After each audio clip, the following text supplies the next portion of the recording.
మహమ్మద్ అమీర్. మేము వెదిరే గ్రామము అహ్మద్ వాళ్ళ సోదరుని నేను.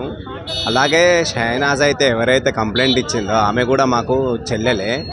అయితే 17 తారీఖు నాడు ప్రొద్దున మా యొక్క అహ్మద్ పాషా అన్నగారిది ఆటోను ధ్వంసం చేసిండ్రు. చేసుడే కాకుండా ఈయన మీద ఏంటంటే రేప్ కేసు అనేది నమోదు చేయడం జరిగింది. అయితే ఎస్ఐ గారిని వివరాలు కోరగా ఆయన దర్యాప్తు నిమిత్తం మా ఇంటికి అహ్మద్ పాషా వారి ఇంటికి రావడం జరిగింది. సో ఇటువంటి fake allegations Shainaz and family entire family Shafia Mohammed Sukruddin, Shafia wife of సుక్రుద్దీన్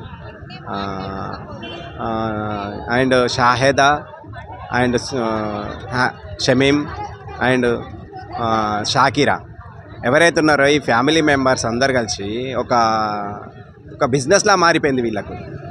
బయట పబ్లిక్లా కామన్ పబ్లిక్ మీద ఒక చీటర్ కేసు బనాయించి ఒక ఎర్నింగ్ బిజినెస్ అయిపోయింది. ఈజీ మనీ ఎర్నింగ్ బిజినెస్ లాగా వీళ్ళు ఇది ఎవరైతే అన్నోన్ పర్సన్స్ ఎవరైతే ఉంటారో వాళ్ళ మీద వాడి ఒక చీటింగ్ బిజినెస్ ఉంటుంది చూసినరా, అలాగా ఎర్న్ చేసుకోవడం మాకు బెదరోడు ఇదొక ఫోబియా అయిపోయింది. ఇది అలా తయారైనరు.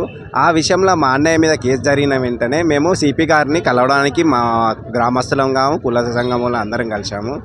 అయితే ఈ షైనాజ్ మీద పెట్టిన రేప్ కేసు ఆరోపణ ఆధారంగా మాట్లాడడం జరిగింది. అలాగే ఒక వీడియో ఛానల్లో ఆయన టెలికాస్ట్ ఎవరైనా కూడా కఠిన చర్యలు తీసుకోవాలి, ఆయనను కూడా శిక్షించాలి. వీళ్ళను ఎంకరేజ్ చేసినందుకు ఆయన ఎటువంటి ఆధారాలు లేకుండా ఆయన తీవ్ర విమర్శలు చేసిండ్రు. మా వదినే కానీ మా అన్నయ్య కానీ మనోభావాలు దెబ్బతీశారు.